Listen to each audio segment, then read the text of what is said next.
vote on account approval of the Parliament through the appropriation bill for a part of the financial year 2024-25. I will now move to Part B. Honourable Speaker, sir, over the last 10 years, the direct tax collections have more than trebled and the return filers swelled 2.4 times.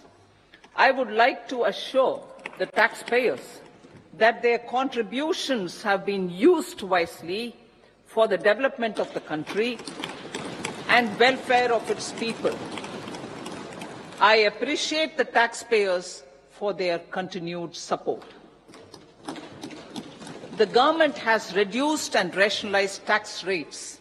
Under the new tax scheme, there is now no tax liability for taxpayers with income up to 7 lakh rupees, up from 2.2 lakh rupees in the financial year 2013-14.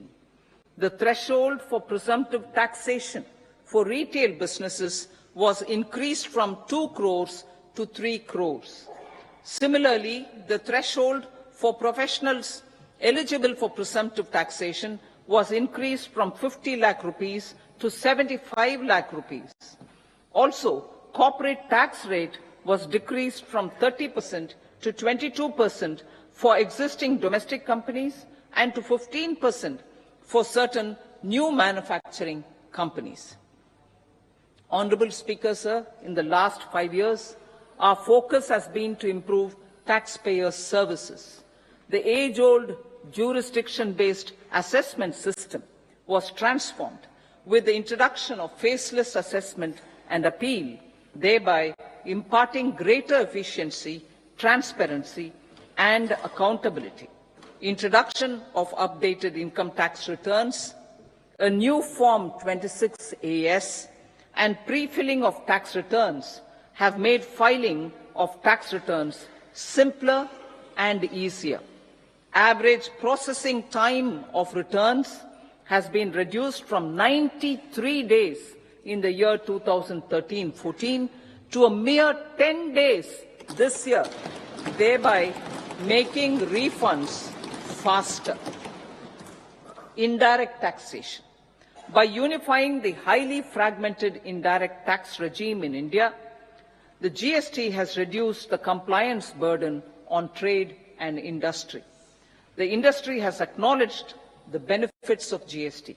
According to a recent survey conducted by a leading consulting firm, 94% of industry leaders view the transition to GST as largely positive. According to 80% of the respondents, it has led to supply chain optimization, as elimination of tax arbitrage and octroi has resulted in disbanding of checkposts at the state and city boundaries. At the same time, tax base of GST more than doubled, and the average monthly gross GST collection has almost doubled to 1.66 lakh crores this year. States too have benefited.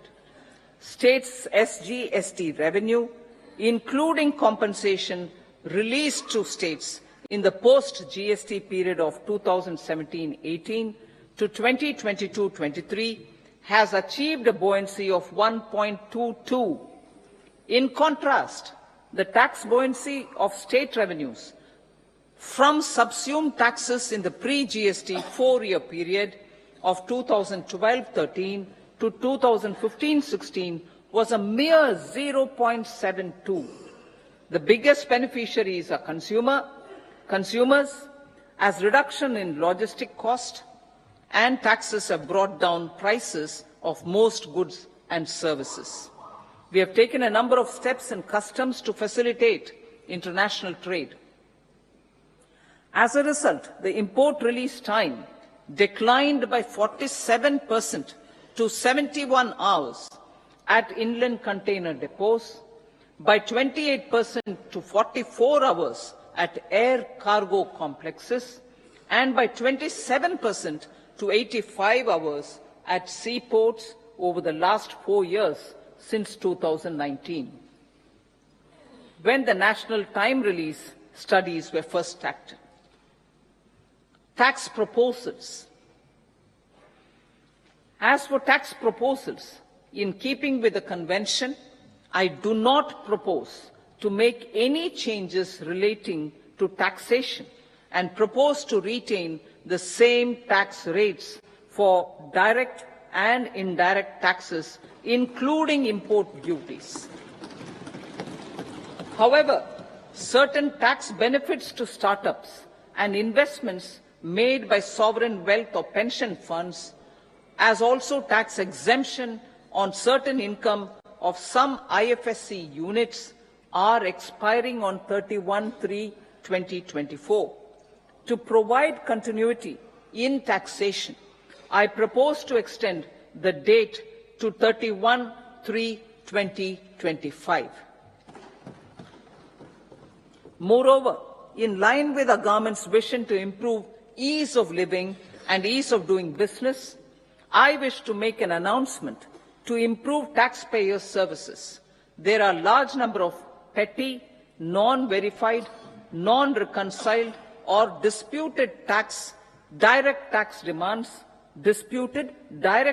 demands, many of them dating as far back as 1962, which continue to remain on the books, causing anxiety to honest taxpayers and hindering refunds of subsequent years. Honourable Speaker, sir, I propose to withdraw such outstanding direct tax demands up to 25,000 rupees pertaining to the period up to financial year 2009-10 and up to 10,000 rupees for financial years 2010-11 to 2014-15. This is expected to benefit about 1 crore taxpayers. 1 crore taxpayers would benefit out of this.